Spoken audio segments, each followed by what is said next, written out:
a world where we have everything and it's still not enough, we're often left wondering, is this really it? Deep inside, you know there's more to life. You're ready to leave behind the old push your way through and claim the deeper, more meaningful life that's calling you. That's what we invite you to explore with us. We're your hosts, Stephanie Allen and Maren Stephanie. And this is the Soulful Leader Podcast. Yay! Hey, welcome to the Soulful Leader Podcast. We've got a good topic today. The shadow. Ooh, the dark shadow and the golden shadow. You might go, what the heck is that, right? Tell me what the shadow is. It's like the boogeymans that are in the underneath your bed and in the closet that we just don't want to come out. But what they do is they wreak havoc in our life anyway. It's like carrying a big sack of potatoes around with you all the time and wondering why you feel tired and heavy and you can't sleep. Or that things just aren't working out. Like every time you go to succeed or you go to, make a change in your life and you just keep stumbling. Like it's so hard. Like it's so hard. Why is it so hard, right? And we keep looking for all the answers out there. If I just fix this one more thing and fix this other thing, and technically our shadow is anything that we have shoved and ignored. Exactly. Anything and that could be good things too. Like sometimes you're really shining in an area in your life and people just tell you to settle down or don't make other people feel bad about, because you're so good at this or you're so beautiful or you're so talented that you don't want to outshine someone else. That's called a golden shadow. And so we hide those gifts. Yeah. I had a little boy that I was working with the other day and he was being bullied. Just a little fella, and he was just a sweetheart. And, we were kind of talking about, the bullying. And I said, do you know you have a superpower? And he goes, what do you mean? I said, we all have a superpower. Every single one of us has a superpower. But a lot of times we don't know it. And so sometimes when we're bullied, it's because they see our superpower and they haven't found theirs yet. And so we were kind of looking inside of it, like what would be that superpower? Like, what are you naturally gifted with? Like, maybe something comes natural to you, or maybe you're constantly getting kind of, like shamed or reprimanded about something. And that can actually also be your gift too, that somebody else, like I said, like this bully was bullying, this little boy because they were jealous. And he was making his good traits wrong. Yeah. And trying to hide them. And this happens to all of us on some Every level. single one of us have done that to ourselves or had that done to us. Absolutely. Where we've taken a gift and tucked it away and said, no, you're not going to be able to touch that because it means too much to me. Yeah. And I know you've got stories like that of yours. I think we all do. I know that you have a story though, of where you've tucked away your gifts and shame, and maybe you might want to tell those who are listening about that story. So when I was younger, very young, I think I was around 10, and I was a really good swimmer, and there was an Olympic coach that was scouting me, and he invited me to come and swim with him and work with him. And my parents said no, they wouldn't let me because they wanted me to be normal, to have a normal life, to not, any Olympian, they don't have a normal life, right? Mm-hmm. What we would consider a normal life, it's very different. And what is normal anyway? Correct. Right? Yeah.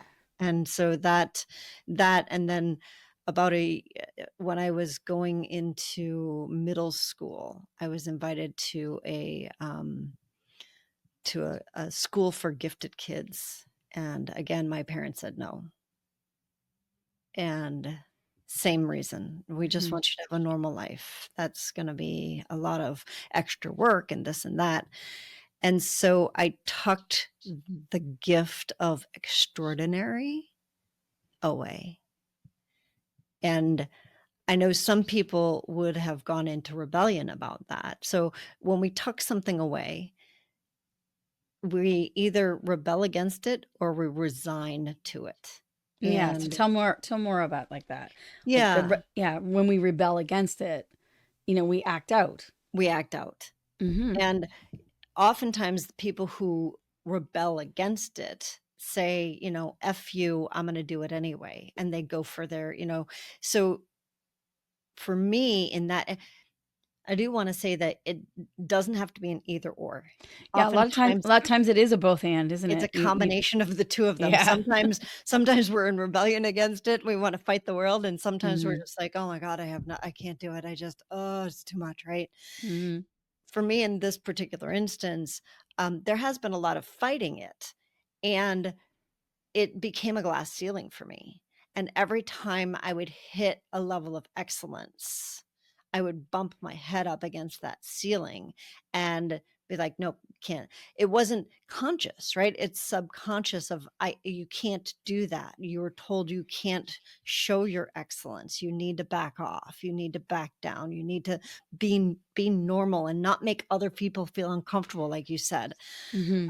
Hmm. So yeah, this has been a theme that I've worked with throughout my life, and it's challenging, and it's also one of the biggest gifts I've ever had.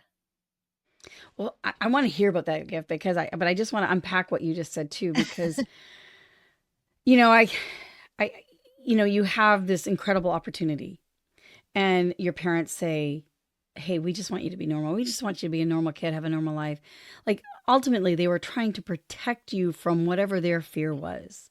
Right. And I'm unpacking this way because why I'm saying is that the shadow, that which we do not heal within ourselves, Mm. we actually put out onto those we love. And we don't mean to. It's not like we're trying to like be manipulative or controlling. We actually think we're coming from a place of love and kindness when actually we're just projecting our shadow onto someone else. And so, here your parents are saying, "No, we just want you to have that normal life, that normality because we're trying to protect you from something, whatever that might be."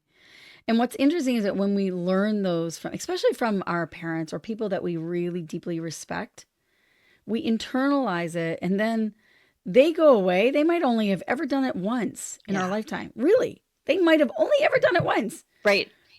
But we repeat it again and again and again until it literally hardwires in our brain so that when we want to say yes to something in our life extraordinary, we go, no, I can't have that. And it's And we subconscious. sabotage. Yeah, we totally do it to ourselves.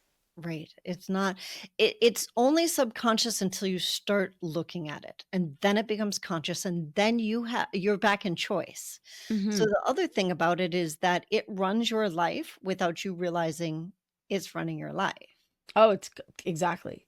right? And there are gifts because I want to get to your gifts here in a second because I think I want to tell a little story of mine too because I have had a lifetime of experience of codependency. Like I swear it's been a genetic. There's the genetic line cockapoo-ness, I call it. I That's would been say taken. mine was also Yeah, a genetic the line, and cockapoo. that's part of the Yeah, gift I want to talk about. right. Because it's like I grew up in a family where you literally sacrificed everything for your loved ones. Period. Amen. You did not matter. Like how you mattered was to sacrifice, to be the martyr. Mm. And that's how you earned love. That's how you felt needed. So in my life, I have been searching outside of myself.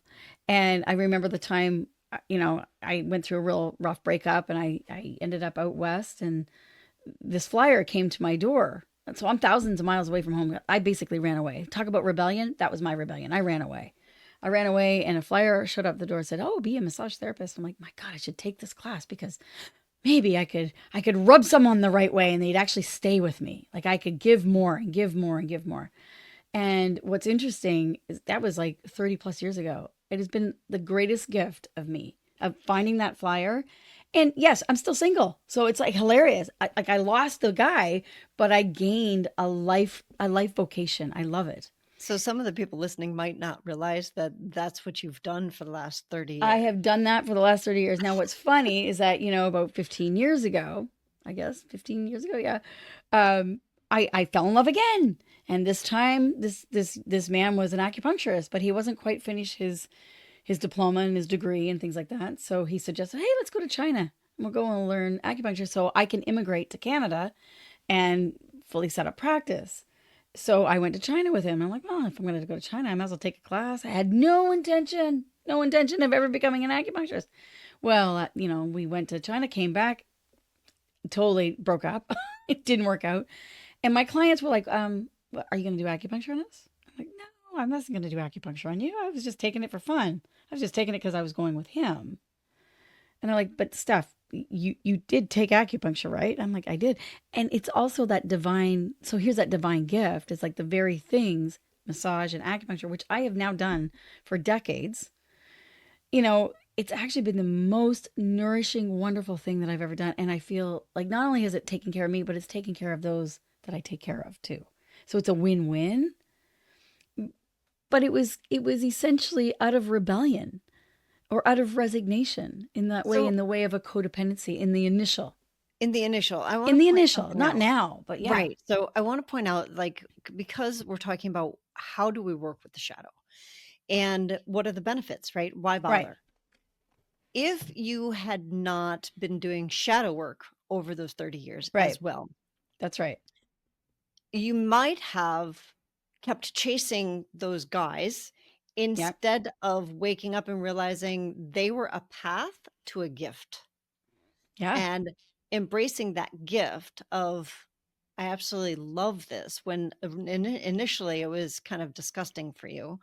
Oh yeah. Like when that flyer showed up and I said to myself, "Oh, be a massage therapist." I wasn't thinking of it as a career. Are you kidding me? No way was I touching stinky feet and hairy back. That was 30 plus years ago. I've done it ever since. I love it. I don't even care. It's like it's so amazing and I'm like, "Isn't that funny?" I always say God has a sense of humor. It's Very like, much. okay, it's like, here's your carrot. Here's your carrot, Stephanie. Here, chase that carrot. Okay, I'll chase that carrot. And then you land in the pot of gold. But it's Right. not the pot of gold you think you were going to land in.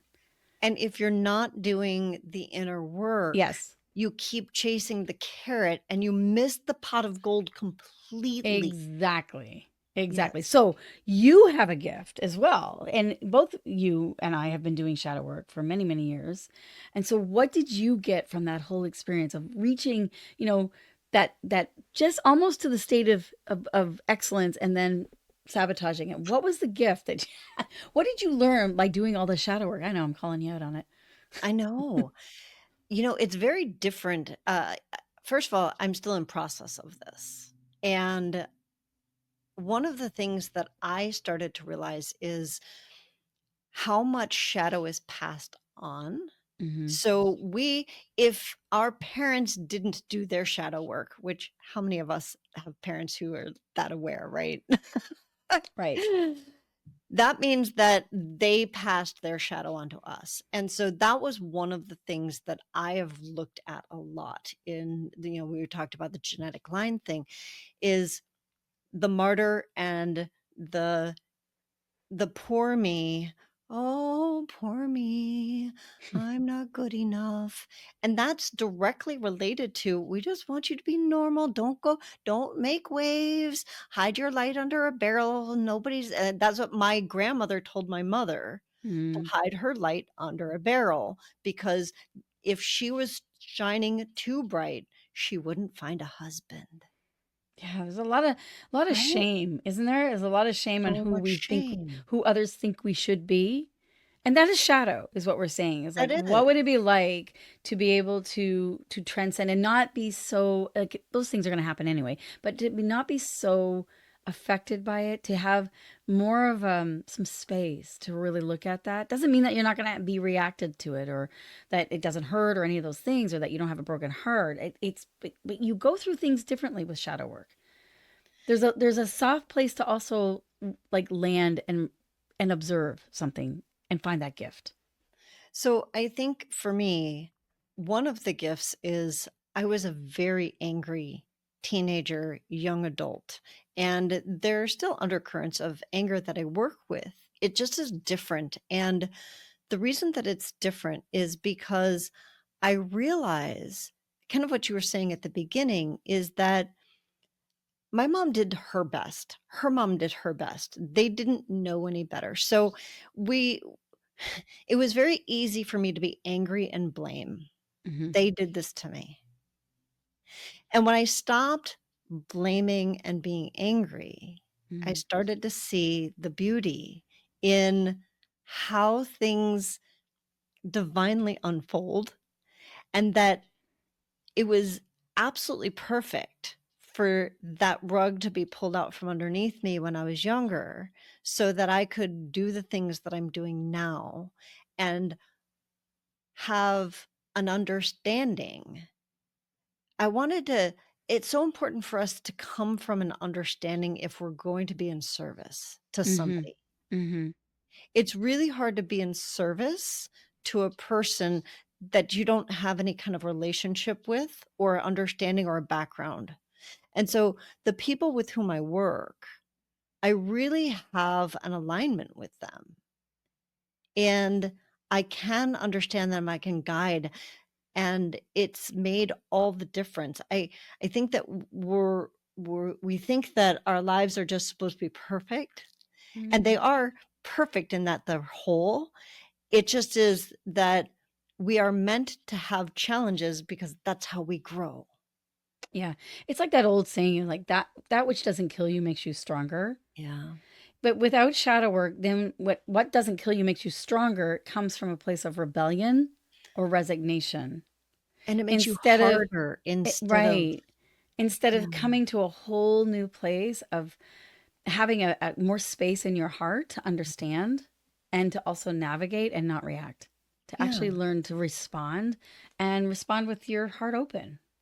I think the hardest thing is like being vulnerable, which is really being open and courageous. It's courageous, but it's like I was saying this today about surrender.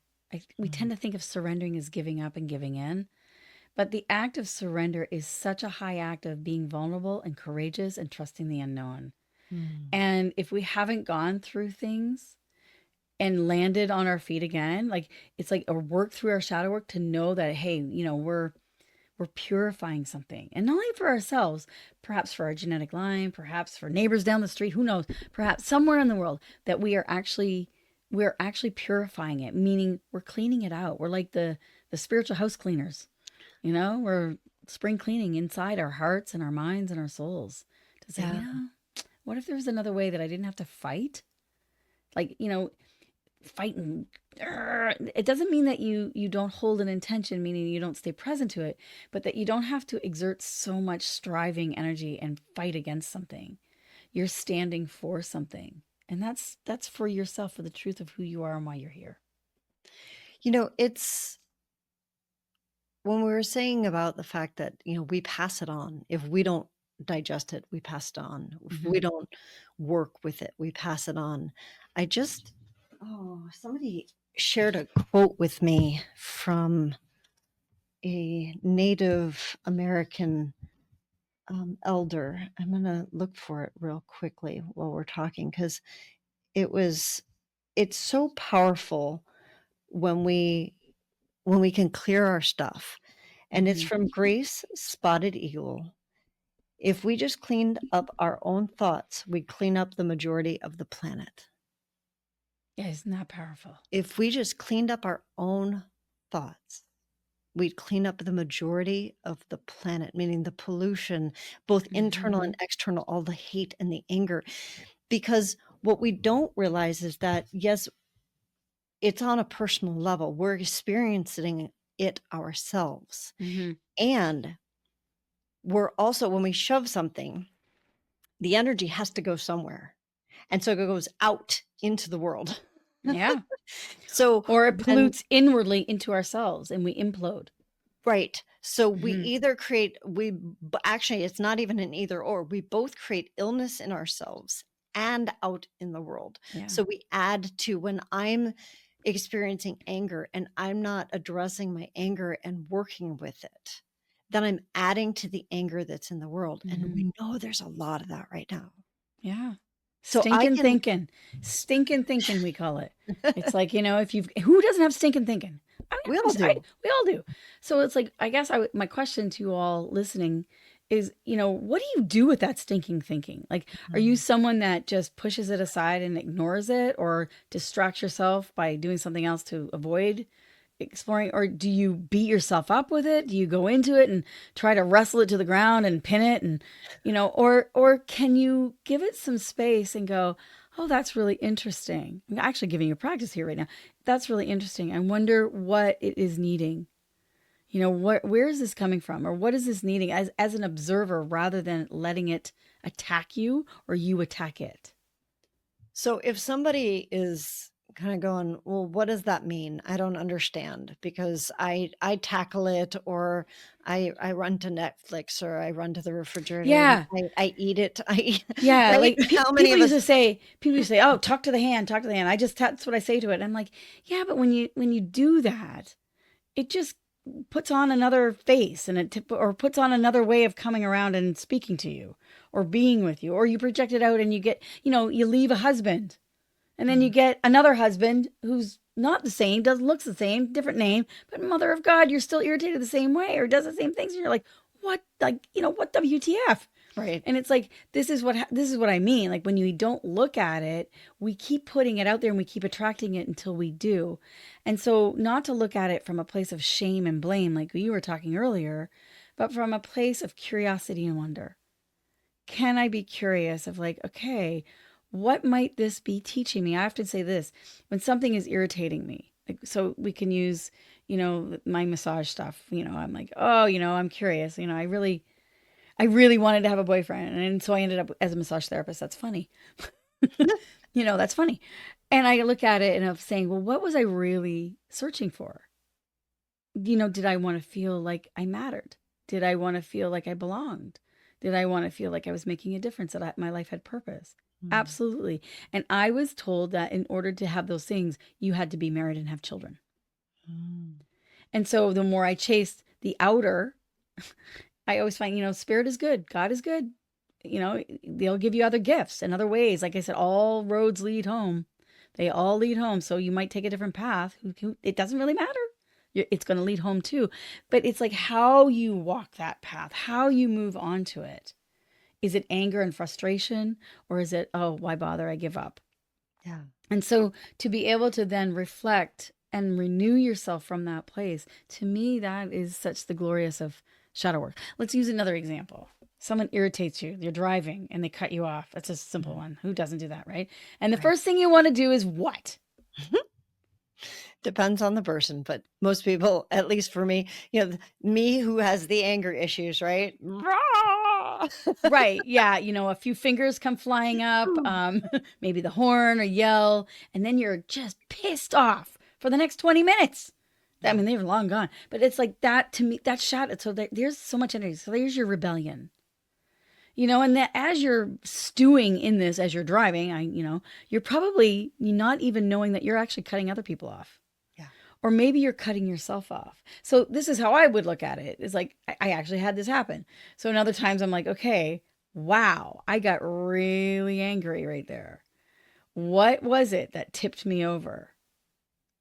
Am I feeling I'm not seen? Did I feel disrespected? Did I feel unheard?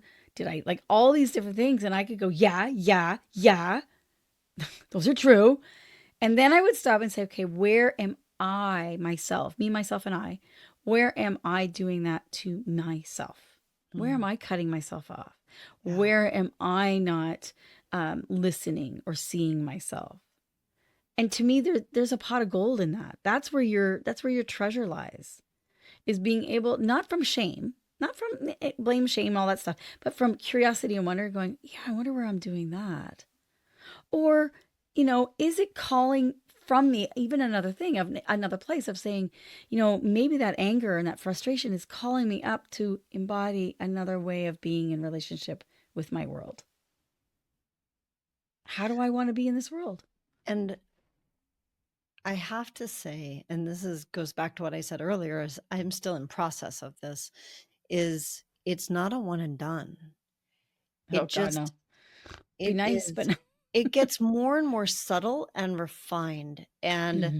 so do the gifts. Hmm. Um, one of the biggest gifts for me is the peace that I've found inside, the living life in a joyful manner instead of an angry manner. And it's from a really solid foundation of peace, not a put on a happy face because I'm supposed Mhm. to, which I've also done, right? So that next that taking it as a process Mhm. of I will find a nugget and then guess what? I'm going to find another one and another one and another one. And if I do look at it as from the perspective of I have to fix myself, it becomes Oh, that's a hard burden. work. And that's doing shadow work, It's and it's essentially. doable. I mean, it is, and there's a a more joyful, more skillful way to do it, which is coming from that place of, Mhm. curiosity and wonder. Yeah. Okay, so where are you gonna? It's kind of a it's a playful game for me now. Like, "Oh, where are you gonna pop up next, right? Yeah, one of our teachers always says, "Fascinating creation." Yeah, Like, I wonder what treasure I'm going to find from this. And so when I embody that kind of perspective, it totally lifts me. yeah, And I can let things go a little bit easier. Not always. Like I said, I'm a work in progress. Trust me, I'm a big work in progress. But it's like, it's actually, I honestly, those who have a lot of shadow have a lot of light hidden in their bushel. It's hidden. So, congratulations for those who are going, "Oh my God, I have so much shadow." Congratulations. How about having some curiosity and wonder and look inside because you are going to be amazed with the amount of treasure that is buried within. yeah. You get energy back. You get there's so much. There's so Yeah. much. It's amazing. Yeah. Excellent. Well, all that information is on our website, tslp.life. And get on our email list and get our blogs and share us with a friend. And we will see you all next podcast on the Soulful Leader podcast.